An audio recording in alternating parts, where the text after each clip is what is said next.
سعادت حسن منٹو لکھتے ہیں کہ ایک بار مجھے بازار حسن جانے کا اتفاق ہوا۔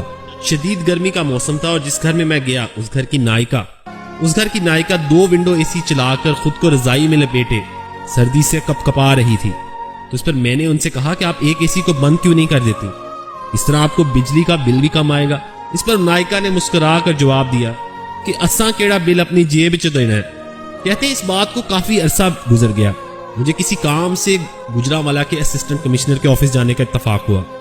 شدید گرمی کے موسم میں صاحب بہادر پینٹ کوٹ اور ٹائی لگائے بیٹھے تھے اور اس وقت 2 ونڈو اے سی فل آب و تاب کے ساتھ چل رہے تھے اور جناب کو سردی بھی محسوس ہو رہی تھی۔ اس پر میں نے کہا جناب آپ ایک اے سی کو بند کیوں نہیں کر دیتے، اس طرح آپ کو بل بھی کم آئے گا۔ اس پر صاحب بہادر نے جو جواب دیا کہ اساں کیڑا بل اپنی جیب وچوں دینا ہے۔ وہ کہتے ہیں اسی وقت میرا خیال بازار حسن کی اسی نائکا کی طرف چلا گیا۔